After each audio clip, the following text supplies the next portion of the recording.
Roland Emmerich's Godzilla. What a pleasantly divisive movie. Descending upon theaters in May of 1998, Godzilla would mark the first time a Big G film would be American-made. What an event it was. Merchandise at every corner, celebrities showing up to the premiere, audiences eagerly piled into packed theaters for the main event, and, well, they hated it. The film would be picked apart for everything, from the dialogue, the special effects, and the design of Godzilla himself. Godzilla 1998 would go on to garner a decent box office outing, a Saturday morning cartoon, and create a lasting legacy as the film that ruined Godzilla forever. Except, it didn't, right? Because he's still here. And not just this, but some really well-regarded films dropped not soon after G98. Fan favorites such as Final Wars and GMK demonstrate the simple fact that G98 wasn't this be-all, end-all series killer like people said it was.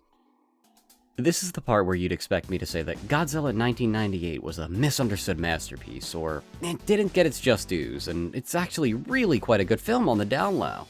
Maybe the sentiment of, it's not a good Godzilla movie, but a great kaiju movie. But no, I'm not going to say that, because it's just not true. Roland Emmerich's Godzilla is not a good movie. In fact, it's pretty damn terrible. The action is flat and boring, the jokes are terrible, and the plot is definitely not the most coherent. But the key difference here is that I feel comfortable saying that, because I actually watched the movie recently. What I'm trying to say here is this.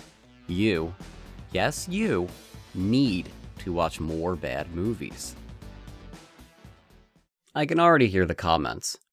That's stupid. Trash isn't worth my time. Why should I ever watch a movie if I already know it's bad? That right there is my point. You should watch movies because you don't know if it's bad. Let me explain. Now, of course, I'm speaking broadly here, but whether you're not a film person at all, or if you're a self-proclaimed movie buff, you should be watching more bad movies. The only way to know if something is truly bad is to give it a try yourself. Throw caution to the wind. What is the worst you have to lose? A couple hours? That's, generally speaking, not that bad, right? A bad movie is done and gone, but at least you gave something a shot. Not to mention, it can give you something to talk about.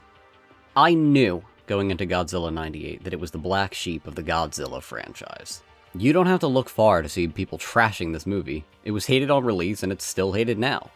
But I couldn't rest until I saw it through myself.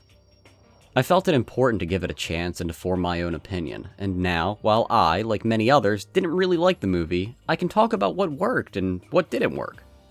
I gave it a watch, saw what Roland Emmerich and his crew tried to do, and decided for myself whether it worked for me or not. Godzilla 98 is a special example too, as it isn't just a uniquely bad movie, but one that is attached to a larger legacy. The impact of a bad movie ranges from inoffensive flop to series-spanning disgrace. And to that I ask you this, does that not intrigue you? To see what the worst of the worst could possibly be? Especially when thinking of potential franchise killers. To see how far removed or how terrible a movie about Godzilla, Michael Myers, or Indiana Jones could possibly be. If you only watch good movies, I don't think you'll be able to fully appreciate the art of film. Think of it this way. If you ate at nothing but Michelin star restaurants, some real nice, fancy food. Then, one day, you finally decide, hey, I'm gonna try Five Guys, right? Of course you're gonna stick your nose up at it. It's gonna be the most disgusting, profoundly horrible meal that you have ever eaten. Does that mean that Five Guys is bad, terrible, and not worth your time? Not at all. That being said, I'm not really into Five Guys. I don't know, the burgers just don't do it for me. They're kind of expensive, but they work for my metaphor, okay? Now, I know this takes it a step further, but I believe this extends past just movies. Try out bad games. Give a bad manga a read. You never know until you take the plunge. I understand that it's a much larger time commitment to play through a game that sucks or to read a manga that you just don't gel with, but that shouldn't stop you from trying. Don't get me wrong, do not stick with it if you don't like it. That should be obvious, but do give it a chance. There's this pervasive idea among fandom spaces that there are acceptable entries, and then the bad ones. I started the video with Godzilla, and you can see this pop up there. Godzilla 98, All Monsters Attack, or Godzilla's Revenge. And Godzilla raids again, they're considered the bad ones, generally. So much so, that some people even go as far to say that you could just skip them outright. Don't waste your time, they'll say.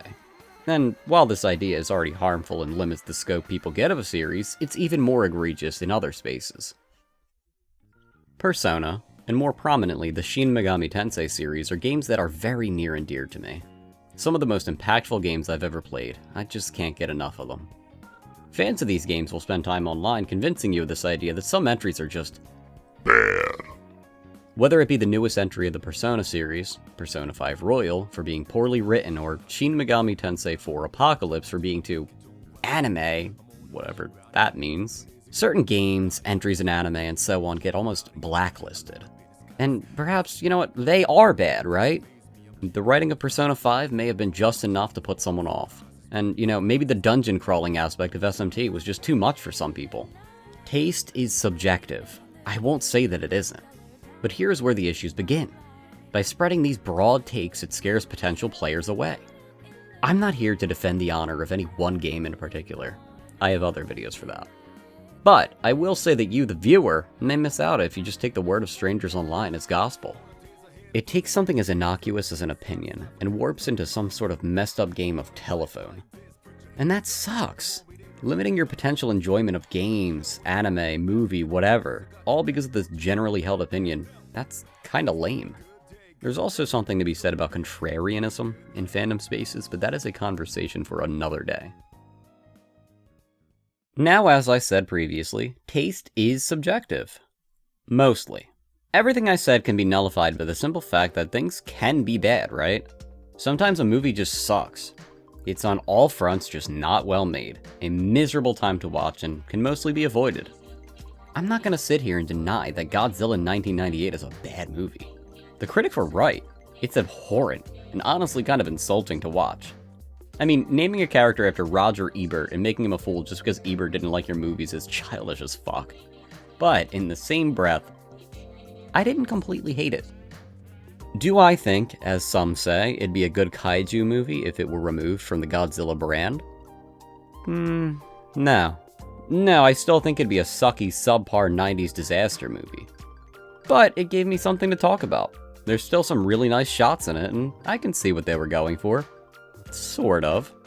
I went into this expecting to hate it, and I did. But there are plenty of times where this isn't the case. And it even works in reverse.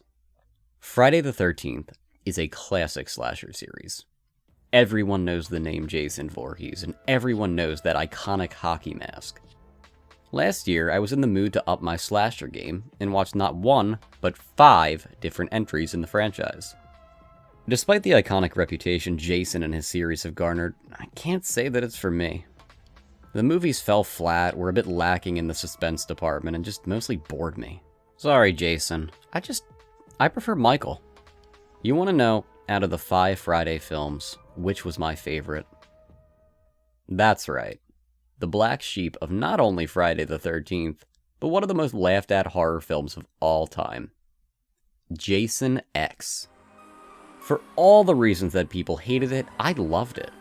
The mere concept of taking Jason Voorhees to outer space was just so out there that I had to see it for myself. Such a time capsule of all of the trends at the time. Futuristic idealism, some trashy gore, and posters that just looked like this. After watching it, I just loved it. It's not a great movie, I wouldn't say that. It's pretty fucking bad, actually. But I'm glad that I watched it. It has some seriously cool kills that spoke to my sensibilities. The liquid nitrogen kill was really great, and the design of Uber Jason, incredible name by the way, absolutely no notes, is so bad that it's good. Look at this guy, he's nuts! And honestly, horror as a genre couldn't thrive if people didn't take chances on films largely deemed garbage. When has a horror movie ever done well with the critics? I mean, seriously. The point I'm trying to make is that opinions are weird. Just form your own. Movies suck sometimes, but my personal philosophy is that you don't really know if it sucks until you give it a shot. For me, I do my best to remain neutral until I finally watch, read, play, whatever it is. Going in blind helps gear me towards not having any expectations and letting the experience just speak for itself. Don't be afraid to cultivate your own taste. But also, good stuff is good and bad stuff is bad. There's diamonds in the rough, but also it's worth it to just look at a bad movie for what it is. Films like The Flash stick out to me for just how especially foul they are. How did it get to this state? You are? Yeah. I'm man. I mean, no one goes out of their way to make a bad film. It just happens. In conclusion, watch more bad movies. Broaden your horizons. Take a risk. Wear your taste as a badge of honor, and don't be ashamed to say that you like trash. In the same breath, don't beat yourself up if you just happen to like well-regarded stuff. It's no secret that films like The Godfather or Interstellar are good movies, right? Take a chance, be yourself, and have fun. Alright, that's it. That's all I had to say. Goodbye. Okay, seriously this time, if you've made it to the end of the video, I just want to thank you so much for making it until the end.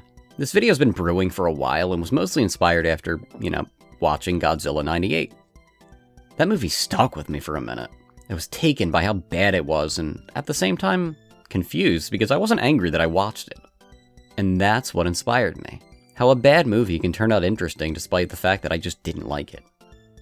If you liked what I said, consider giving the video a like and subscribing while you're there. I've got a couple videos in the works and they should hopefully be out relatively soon. I've actually got a few videos planned about Godzilla, and the real one this time. Sorry Zilla, I still think you're kinda cool even if your movie sucked. That death scene got me, I can't lie.